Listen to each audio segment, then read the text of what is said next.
Bonjour Johan Naldi, je suis vraiment extrêmement heureux et honoré, on va dire ça comme ça, de vous rencontrer dans votre appartement, devant une œuvre dont on va parler pendant un petit moment tous les deux. On se voit parce que j'ai découvert votre livre, l'unique portrait de Jack l'Éventreur, que vous publiez aux éditions de l'Observatoire. Ça vient juste de sortir, c'est tout frais. C'est tout frais. Avant de parler de Jack l'Éventreur, est-ce que vous pouvez me dire deux mots sur vous, qui vous êtes ? Alors très brièvement, je suis marchand d'art, plutôt spécialisé dans les tableaux et les dessins du 19e siècle, et accessoirement un enquêteur, une sorte de détective qui s'intéresse aux œuvres anonymes, non identifiées. Voilà, et je m'attache au travers d'enquêtes parfois très très longues, qui ne payent pas toujours, à identifier certains tableaux qui ont échappé comme ça à la vigilance des historiens de l'art et à la vigilance du marché de l'art. Quel tableau, par exemple, vous avez découvert, quelle œuvre incroyable vous avez réussi à tirer comme ça des limbes de l'histoire? Alors j'ai eu la chance de découvrir un certain nombre d'œuvres de Delacroix, de Géricault, du grand peintre anglais John Constable, voilà des choses comme ça, assez marquantes. Et puis j'ai eu également la grande chance, la très grande chance même de découvrir un ensemble d'œuvres des Arts Incohérents, qui était un mouvement de la fin du 19e siècle très avant-gardiste, chez des particuliers, il y a quelques années, qui a été classé Trésor national, voilà, et dans lequel il y avait notamment le premier monochrome de l'histoire de l'art, peint en 1882, donc bien avant Malevich et bien avant Yves Klein. Voilà, donc ça a été probablement la découverte la plus inattendue de ma vie. Donc une autre découverte inattendue, c'est le tableau qui est derrière vous. Oui. On va le voir en détail. Comment vous l'avez découvert? Et je sais, moi, c'est une vente aux enchères par Internet.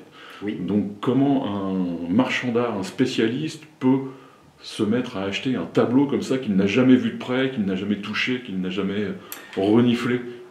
Alors ça fait très longtemps que j'achète des tableaux sans les renifler. Parce que j'ai commencé mon activité comme marchand d'art sur Internet précisément. C'est-à-dire en 2003-2004, j'ai commencé à acheter et à revendre des tableaux sur eBay. Donc on peut presque dire que c'était la préhistoire d'eBay. Donc j'ai été un des premiers finalement à ouvrir une boutique professionnelle régulièrement achalandée sur eBay. Donc j'ai immédiatement commencé à acheter des tableaux et des dessins et des sculptures parfois sans les voir, sans les renifler. Donc c'est devenu une espèce d'exercice avec les années assez naturel pour moi. Donc c'est quelque chose qui ne m'effraie plus du tout.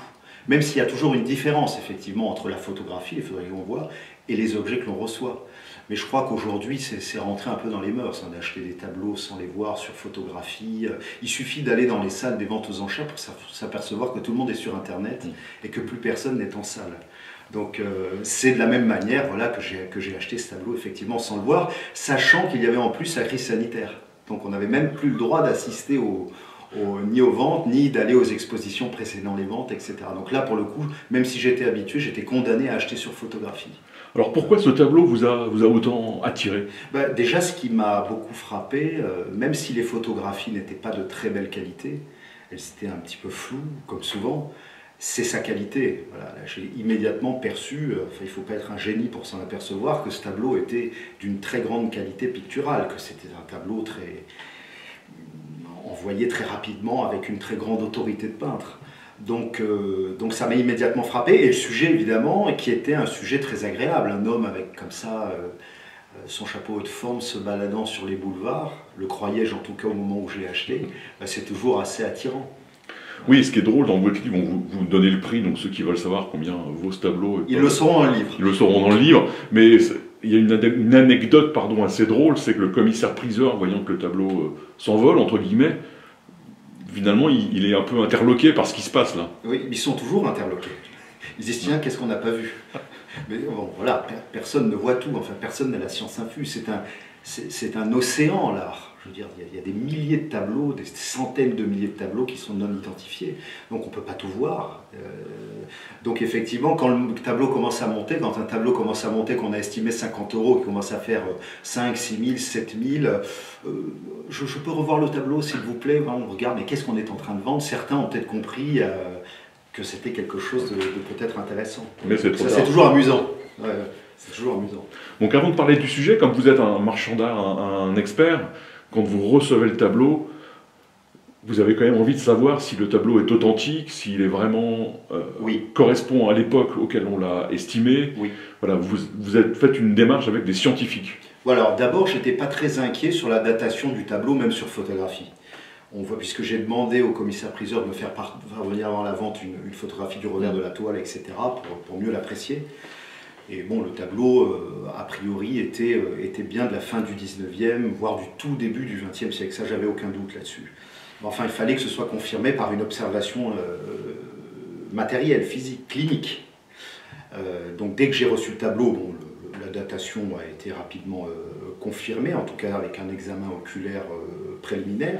Et puis après, effectivement, il faut quand même fermer toutes les portes, c'est-à-dire qu'il faut quand même faire un certain nombre d'analyses de pigments qui nous permettent de voir s'il n'y a pas des pigments suspects ou postérieurs à la date présumée dans la couche picturale, un certain nombre d'examens d'imagerie, à la manière d'une IRM ou pour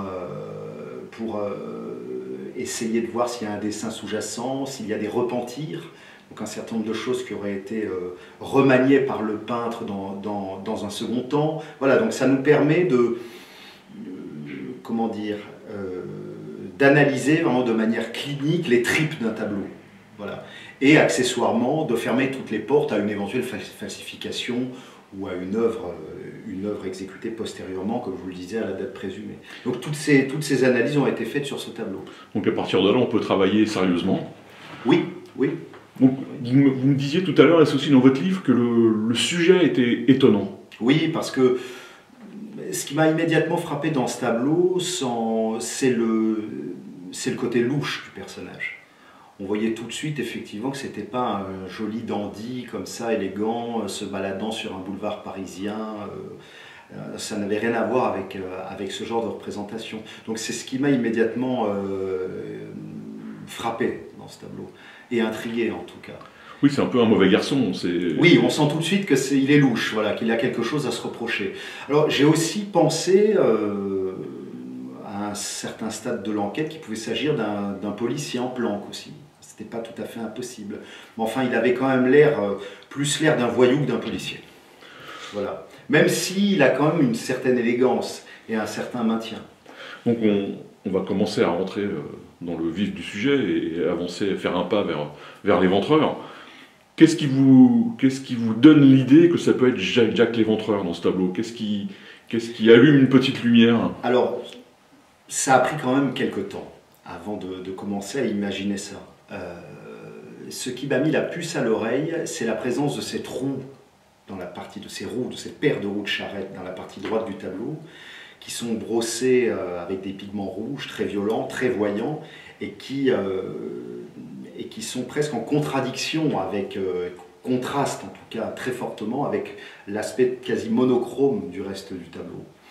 Donc je me dis, tiens, il y a peut-être qu'un fil à tirer de ce côté-là. Le peintre a probablement voulu attirer notre regard vers cette paire de roues de charrette pour une raison particulière. Je vous coupe, il faut dire que le tableau est fini. Le tableau est fini, absolument. Voilà, c'est pas un tableau, un work in progress, il ne manque pas des morceaux. Voilà, c'est aussi ça, la roue est vraiment là comme elle doit être. Voilà, et c'est presque, je me suis dit, tiens, j'ai vraiment le sentiment en tout cas que c'est presque un deuxième personnage du tableau, cette paire de roues de charrette. Donc je me suis dit, c'est par là qu'il faut que je comprenne, notamment, d'autant plus, que le personnage fixe du regard, avec son regard en coin par-dessus son épaule, cette charrette. Donc elle est effectivement un des éléments du récit. Pour moi, c'était absolument acquis. Donc c'est par là que j'ai commencé à tirer le fil et que je me suis rendu compte que le premier témoin du premier meurtre de Jack l'Éventreur était un type qui s'appelait Charles Cross et qui était donc un charretier qui tirait sa charrette à bras et qui a découvert la première victime de Jack l'Éventreur. Donc je lui dis non, là c'est pas possible, là, je suis en train de divaguer, il faut que tu te calmes, qu'est-ce qu'on va penser de toi? J'ai mis un petit peu ça de côté, puis j'ai continué à creuser d'autres pistes, mais rien n'aboutissait vraiment, rien n'était vraiment convaincant. Donc petit à petit, après avoir refermé un certain nombre de pistes, qui ne tenaient pas du tout, j'ai été obligé de reconsidérer la piste Jack l'Éventreur. Donc j'ai continué à creuser dans ce sens-là.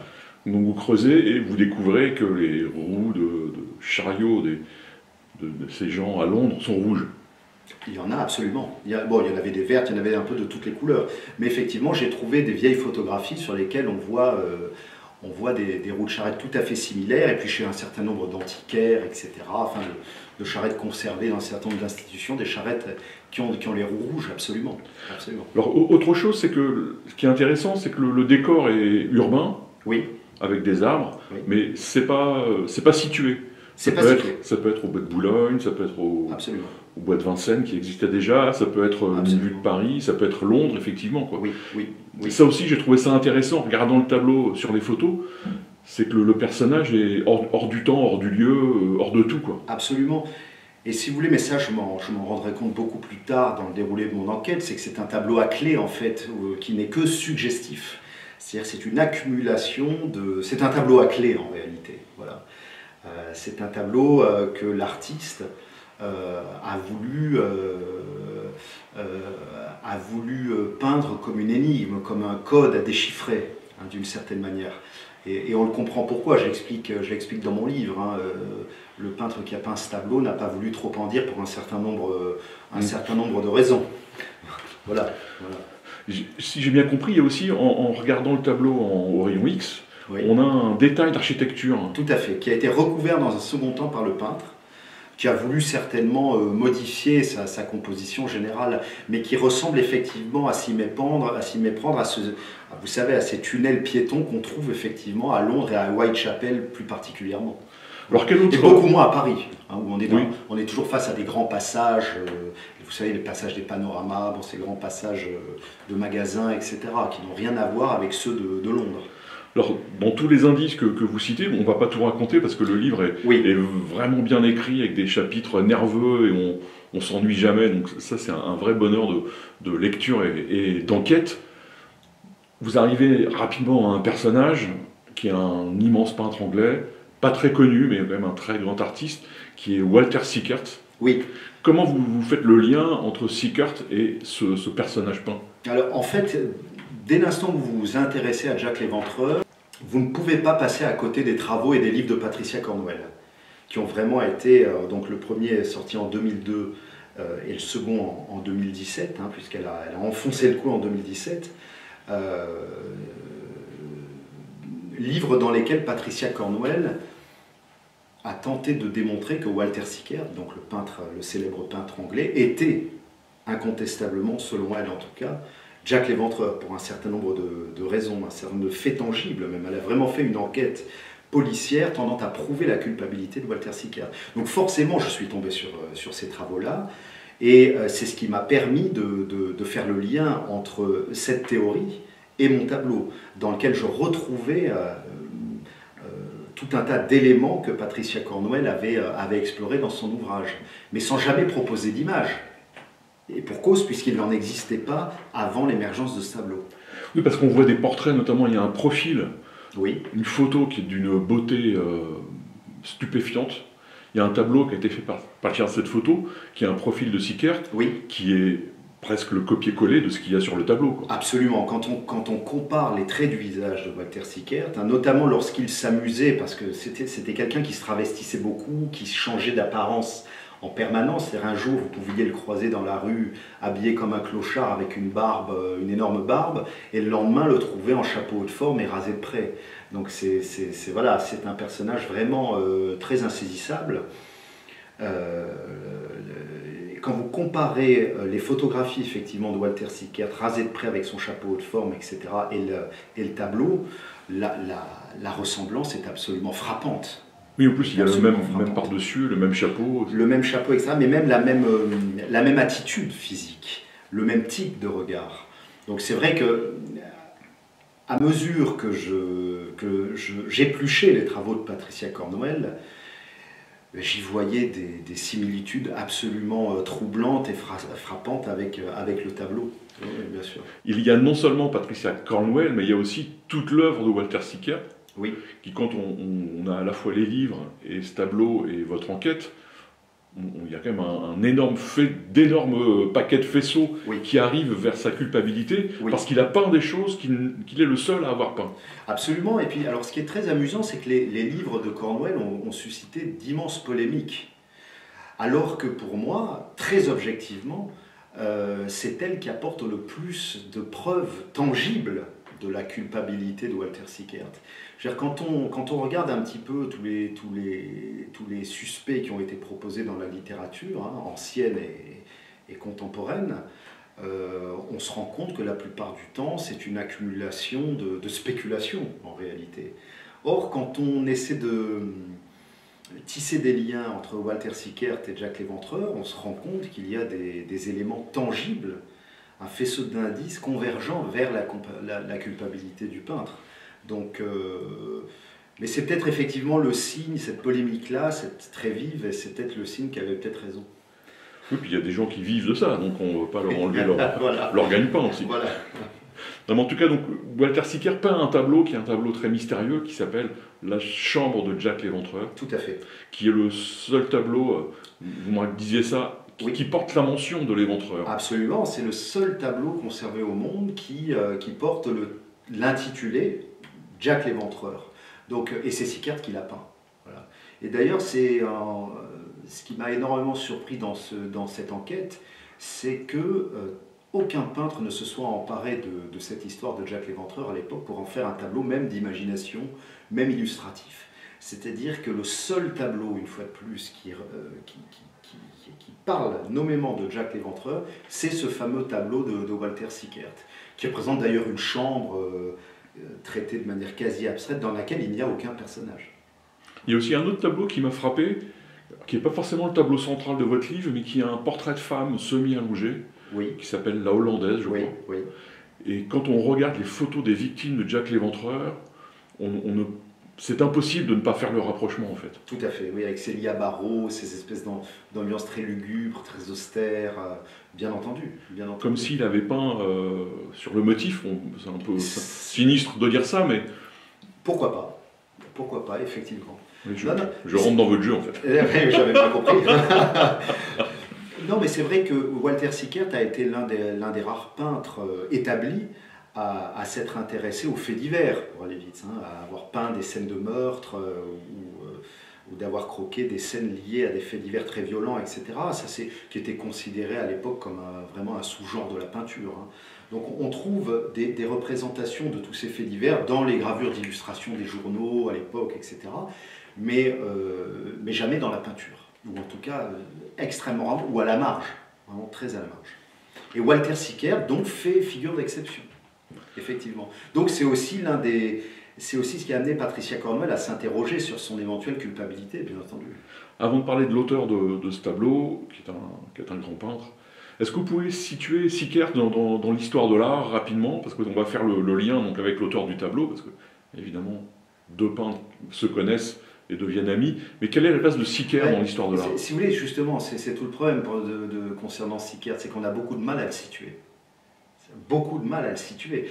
Il est tellement marginal dans sa peinture, tellement singulier, il s'intéresse à des sujets tellement marginaux que tout le monde a toujours eu du mal à le situer clairement, même ses contemporains.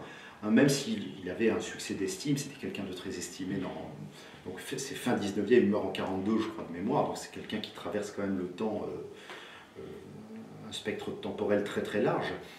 Voilà, il a toujours été à la fois estimé de ses pairs et relativement incompris. Voilà. Oui, en même temps, par ses choix picturaux notamment. Et puis il a une manière de peindre très heurtée, très, très particulière, qui heurte parfois la sensibilité. Ce qui n'empêche pas qu'il soit présent dans les grandes collections publiques. Absolument. Puis il y a eu une réévaluation avec le temps de son œuvre. Donc c'est que voilà, il y a eu un certain nombre de grandes rétrospectives, mais finalement assez récentes quand on y pense. C'est un peintre qui a bénéficié d'une réévaluation assez récente, finalement. Donc il y a l'enquête sur Jack l'Éventreur, mais il faut quand même savoir qui a peint cette merveille. Donc comment vous allez tirer les fils pour identifier l'auteur du tableau? Alors je vais pas tout dire. Mais l'un des grands amis de Walter Sickert, c'était un peintre français du nom de Jacques-Émile Blanche, réputé être un très grand peintre mondain, et c'est un très grand portraitiste, d'ailleurs, c'est ce qu'il est, qui a pensé... Je coupe, vous dites pas tout là, mais vous dites tout dans votre livre. Hein. Ah, je dis tout dans mon livre. Ou en tout cas, tout ce que je sais. Mais c'est un continent, Jacques-Émile Blanche, donc c'est un continent gigantesque en réalité. Moi, je l'avais toujours perçu comme un peintre, effectivement, plutôt mondain, pas très intéressant. En fait, c'est un personnage beaucoup plus complexe qu'il n'y paraît, beaucoup plus subtil et très franchement fascinant, puisqu'il passe toute son enfance, toute son adolescence dans la clinique de son père qui était psychiatre, donc dans la fameuse clinique du docteur Blanche à Paris, et dans laquelle il côtoie quotidiennement la folie. Donc c'est quelqu'un qui a une perception de l'âme humaine très aiguë. Et c'est probablement, de mon point de vue, ce qui lui a permis de comprendre, ou en tout cas de s'intéresser de très très près au cas de son ami Walter Sickert, voilà, dont il a perçu, à mon avis, très rapidement qu'il avait sinon des choses à cacher, une personnalité éminemment complexe.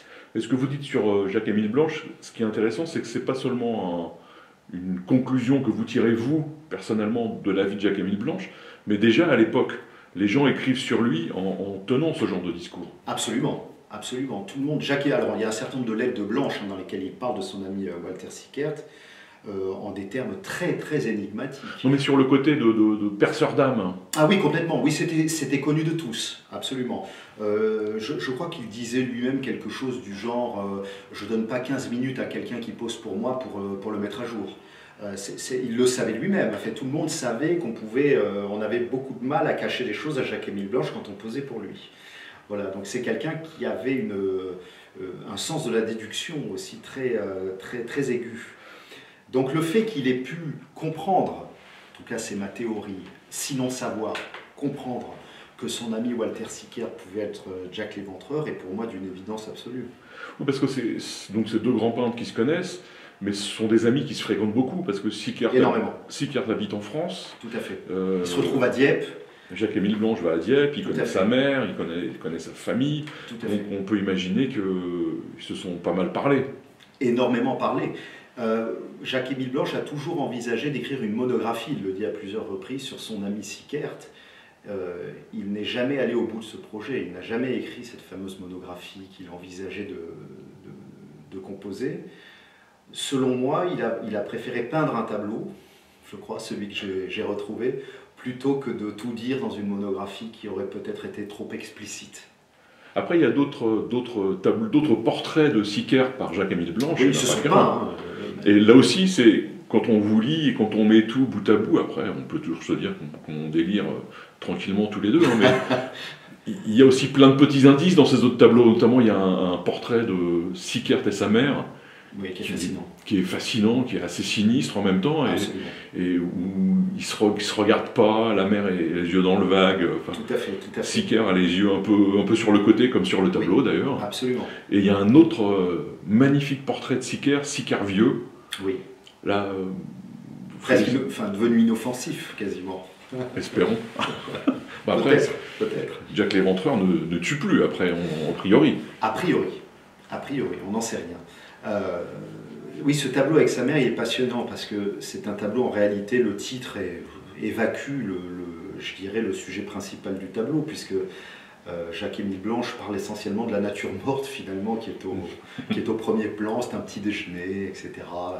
En réalité, c'est un tableau éminemment psychologique, effectivement, dans lequel il explore le rapport très complexe qu'il avait avec sa mère.